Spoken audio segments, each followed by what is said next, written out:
নমস্কার বন্ধুরা, আজকের এই ভিডিওতে আমরা জানবো এক আশ্চর্য সতীপীঠের ইতিহাস, যেখানে এখনো দেবীর স্বমহিমায় বিরাজমান।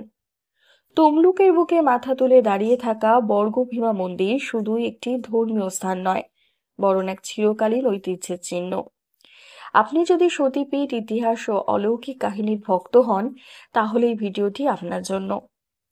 আমরা সবাই জানি, সতীদেহ ছিন্ন হওয়ার পর তার বিভিন্ন অঙ্গ যেখানে পড়েছিল, সেই স্থানগুলি একান্ন সতীপীঠ নামে পরিচিত। শাস্ত্র মতে তমলুকে দেবী সতীর বাম পায়ের গোড়ালি পতিত হয়েছিল। এখানেই প্রতিষ্ঠা হয় দেবী বর্গভীমার সতীপীঠ। তাম্রলিপ্য তমলুকের অধিষ্ঠাত্রী দেবী বর্গভীমা মূলত উগ্রতারা রূপে পূজিতা হন। তিনি শক্তির প্রতীক, সংকটে উদ্ধারকারিণী এবং অগণিত ভক্তের আত্মবিশ্বাসের কেন্দ্র। রাজা গরুধ্বজ ও কুয়োর রহস্য। মহাভারতের যুগের মৌরবংশীয় রাজা গরুধ্বজ ছিলেন দেবী ভক্ত। এই মন্দিরের পেছনে রয়েছে এক অলৌকিক কাহিনী।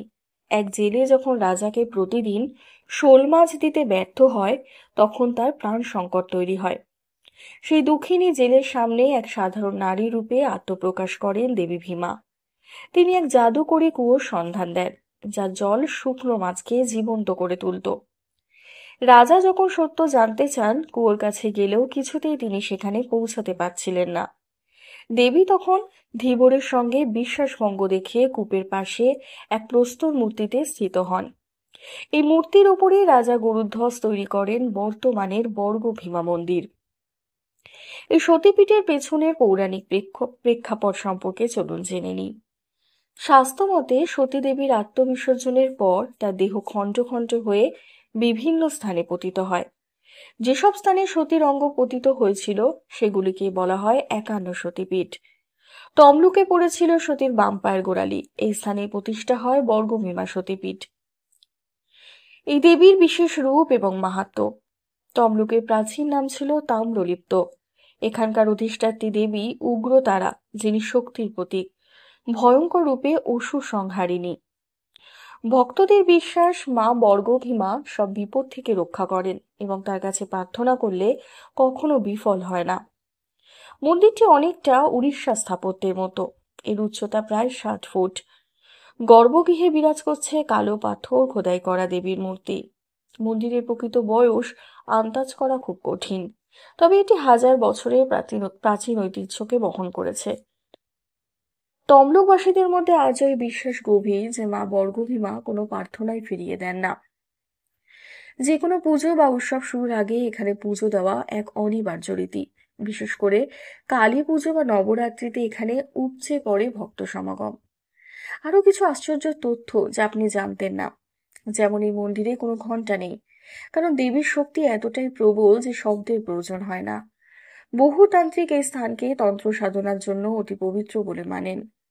এখানে রাতের বেলায় কোনো তান্ত্রিক আচরণ করা নিষিদ্ধ, কারণ দেবী স্বয়ং পাহারা দেন বলে বিশ্বাস। ভবিষ্যতে কি হতে পারে এই সতীপীঠে? বর্তমানকালে সরকারের উদ্যোগে এই মন্দিরকে আরো আধুনিক ও পর্যটক বান্ধব করা হচ্ছে। রহস্যময় সেই কূপের জল আজও রয়েছে, যেখানে মাছ জীবন্ত হতো। অনেকেই তা দেখতে আসেন। এখানে প্রতি বছর নবরাত্রি, কালী পুজো, মহাষ্টমী উপলক্ষে বিরাট উৎসব হয়। হাজার হাজার ভক্ত দেশের প্রান্ত থেকে এখানে আসেন মায়ের আশীর্বাদ নিতে। উৎসবকালে মন্দির প্রাঙ্গণ জেগে ওঠে আলো, ধূপ, ঢাক এবং ভক্তির ঝংকারে। প্রতিদিন সকাল এবং সন্ধ্যায় মায়ের বিশেষ আরতি হয়। দেবীর মন্দিরে যেহেতু ঘন্টা নেই, ভক্তদের বিশ্বাস মা স্বয়ং সব অনুভব করেন, শব্দের কোনো প্রয়োজন হয় না। এখানে রাতে তান্ত্রিক আচরণ নিষিদ্ধ, কারণ দেবী নিজেই পাহারা দেন। এই ছিল মা বর্গভীমা সতীপীঠ নিয়ে বিস্তৃত তথ্য এবং অলৌকিক কিছু কাহিনী। একদিকে ধর্মীয় বিশ্বাস, অন্যদিকে ইতিহাস আর রোমাঞ্চ মিশিয়ে তৈরি হয়েছে এই মন্দিরের মাহাত্ম্য। আপনি যদি এই ভিডিওটি উপভোগ করে থাকেন, একটি লাইক দিন, চ্যানেলটি সাবস্ক্রাইব করুন আর বন্ধুদের সঙ্গে শেয়ার করতে কিন্তু ভুলবেন না। কমেন্টে জানান আপনি কি কখনো গেছেন এই মন্দিরে, আর যদি যাননি তবে কবে যাবেন মা বর্গভীমার আশীর্বাদ নিতে। জয় মা বর্গভীমা। আজ এটুকুই। ধন্যবাদ।